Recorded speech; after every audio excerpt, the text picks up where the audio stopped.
Ladies and gentlemen, a fundamental question confronts us in the digital age. Is the anger we experience online truly our own, or is it being shaped and directed by forces beyond our awareness? More than 2,500 years ago, Aristotle observed that anger itself is not evil. What matters is whether we are angry at the right person for the right reason, at the right time and in the right way. His insight was not a warning against emotion, but a call for moral balance. Today, however, we find ourselves in an environment where anger is no longer simply felt, but actively engineered. The term selected by Oxford University as the word of the year for 2025, Rage Bate, captures this reality with unsettling precision. Rage Bate is not merely provocative content.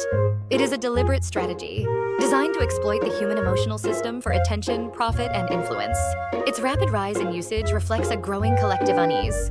People increasingly sense that something is wrong, that their emotions are being manipulated, and that they are no longer fully in control of their inner lives. To understand why Rage Bate is so effective, we must look to human nature itself. The human brain evolved to react instantly to threats. Anger, like fear, is part of an ancient survival mechanism that prioritizes speed over reflection. In the natural world, such reactions once meant the difference between life and death. Yet, while our environment has changed dramatically, our neurological wiring has not. We no longer face predators on the savannah. Instead, we scroll through endless digital feeds. Nevertheless, the brain responds to perceived threats, moral, social, or ideological, with the same intensity. Modern algorithms exploit this mismatch. Social media platforms are optimized to maximize engagement, and data consistently shows that anger is the most effective driver of clicks, comments, and shares. Content that provokes outrage spreads faster and holds attention longer than content that inspires joy or calm. As a result, algorithms amplify anger, encouraging creators to produce increasingly provocative material. This creates a self-reinforcing cycle in which outrage becomes both currency and commodity. At this point, a deeper philosophical issue emerges. Who owns our emotions? Is the anger we feel genuinely ours? Or has it been planted and cultivated by systems designed to profit from our reactions? Descartes famously grounded human existence in thought and self-awareness. But in the digital age, we must ask whether we are truly thinking and feeling independently, or merely responding, as we have been guided to respond. The autonomy of the digital self is no longer guaranteed. The consequences extend far beyond individual psychology. Rage Bate reshapes public discourse itself. Complex issues are reduced to simplistic binaries. Nuance disappears, and with it the possibility of genuine dialogue. Where Socrates once sought truth through questioning in the agora, today's digital spaces reward shouting rather than listening.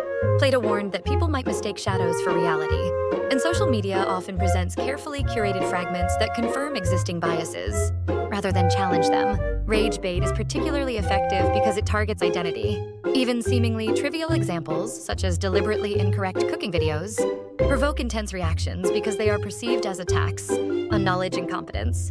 In more serious contexts, politics, culture, morality, the stakes are far higher. Distorted statistics, decontextualized quotations, and extreme claims appeal to our desire to affirm our moral righteousness. By condemning an obvious wrong, we reassure ourselves of our own goodness. Rage becomes a source of moral gratification. This dynamic raises serious ethical concerns. Immanuel Kant insisted that human beings must always be treated as ends in themselves, never merely as means. Yet within the Rage Bate economy, people are reduced to tools for generating engagement. Emotions are commodified, attention is traded, and outrage is monetized. Such a system stands in direct opposition to the idea of human dignity. The damage caused by this environment is profound. Continuous exposure to anger undermines mental health, fostering chronic stress, anxiety, and emotional exhaustion. Ancient Stoic philosophers sought inner tranquility, believing that peace of mind was essential for a good life. Rage Bate produces the opposite condition: constant agitation and reactivity. Moreover, anger erodes critical thinking. When emotions run high, questioning and reflection become difficult. People gravitate toward information that confirms their beliefs and reject anything that challenges them, deepening polarization. Communal bonds also weaken. Aristotle described humans as political animals, meant to flourish within communities. Yet rage-driven digital spaces encourage division rather than cooperation. People retreat into ideological clusters, viewing outsiders not as fellow citizens but as enemies. This fragmentation threatens democratic life itself. John Stuart Mill argued that the free exchange of diverse opinions is essential to discovering truth. But in an environment dominated by outrage, moderate and thoughtful voices are drowned out by extremes. Faced with this reality, what can be done? Ancient wisdom offers guidance. Know thyself remains a crucial principle. We must become aware of our emotional triggers and question our reactions. When something online provokes anger, we should pause and ask whether it truly deserves our response, or whether it is designed to manipulate us. This moment of reflection restores agency. We must also cultivate virtues suited to the digital age.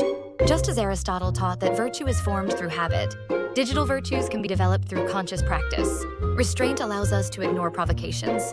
Wisdom enables critical evaluation of information. Courage helps us resist conformity. Justice reminds us to treat others as human beings, even in disagreement. Silence, too, has value. Not every provocation requires a response. Ancient traditions recognize that restraint can be a form of strength. Similarly, empathy must be strengthened. Understanding others does not require agreement, but it does require acknowledging their humanity. Disagreement is not evil, and compassion is not weakness. Finally, attention must be directed toward what uplifts rather than degrades. Plato linked truth, goodness, and beauty, suggesting that what we focus on shapes our character. By seeking content that deepens understanding and nurtures the human spirit, we resist the pull of rage. Yet individual effort alone is not enough. Platforms, educators, and media institutions share responsibility. Algorithms must be designed with social impact in mind, not merely engagement. Education must emphasize critical thinking and emotional literacy. Content creators must prioritize trust over clicks. Oxford's recognition of Rage Bate is more than a linguistic observation. It is a warning. The question before us is not merely technological, but moral. Who do we want to become, and what kind of society do we wish to build? Each small choice to pause, to reflect, to refuse outrage contributes to our character. And character, over time, shapes destiny. In a world where technology can both elevate and degrade humanity, the path forward depends on conscious resistance and thoughtful engagement. Human flourishing remains possible, but only if we choose it deliberately.